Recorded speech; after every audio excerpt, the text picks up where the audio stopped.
Qu'est-ce que vous en pensez de la nécropole alors? Vous, les présidents, disiez parce qu'à votre époque, vous n'aviez pas laissé un cimetière moderne. Et alors, qu'est-ce que vous en pensez maintenant? Je vois la nécropole comme l'aéroport, parce que c'est là où je me suis ressuscité.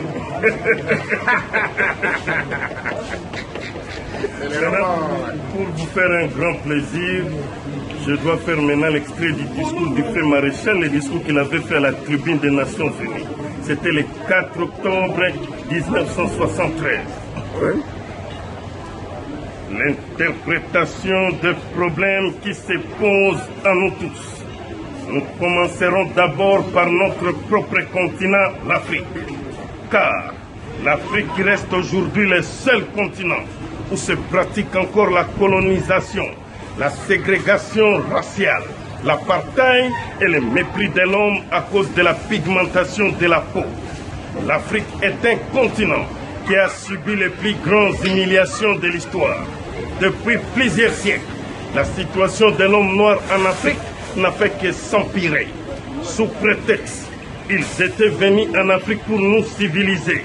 Le premier blanc, pionnier de cette civilisation, commencèrent par vider nos pays respectifs de leurs substances fondamentales, notamment dans la pratique honteuse du commerce des esclaves. Et déjà à cette époque, le chef de file était des Portugais. Nos ancêtres n'étaient pas considérés comme des hommes, ni même comme des êtres qui ont l'intelligence et les sentiments, mais comme des amas de muscles à qui on demandait des efforts mécaniques, comme on le demande au cheval, au buffle, à l'âne ou au bœuf. L'esclavagisme continuera jusqu'à prendre, au XIXe siècle, des allures d'une véritable catastrophe continentale. Et pour se justifier, ces colonialistes et ces esclavagistes nous opposèrent à nos frères arabes, affirmant leur rôle dans l'esclavagisme. Ils font semblant d'oublier que ces derniers n'étaient que des courtiers et des commissionnaires, car la traite des Noirs était faite au seul profit des Blancs.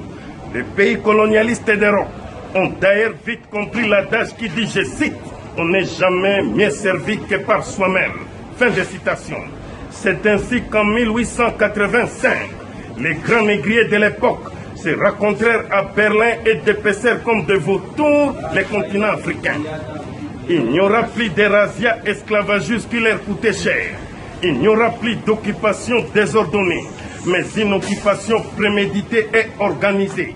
L'exploitation des Noirs n'est plus sporadique, mais elle devient systématique, permanente et définitive, par l'appropriation pure et simple des territoires d'Afrique par ces négriers. Le Noir n'a plus à échapper au razzia, car il perd tout simplement ses droits, sa patrie et sa liberté. Le processus de déshumanisation commence.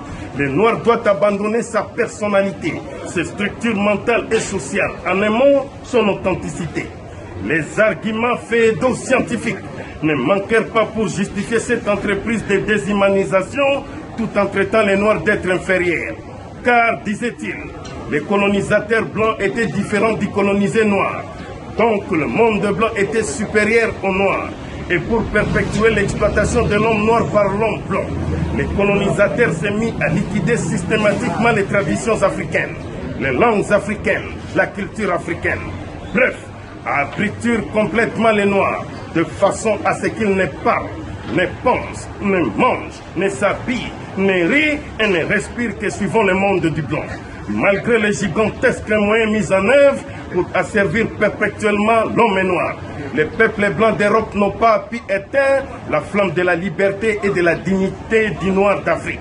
C'est ainsi, autour des années 1960, un sentiment irrésistible et irréversible de liberté s'empara de tous les peuples d'Afrique et provoqua la dépendance dans les rangs des colonialistes. Ils n'y étaient pas préparés. L'homme noir prit autre chaîne et dit non à son exploitation et à son alignation par l'Occident. Un fruit ne tombe que quand il est mûr. Mais devant l'ouragan et la tempête de l'histoire, mûr ou pas mûr, il tombe quand même. Je vous remercie.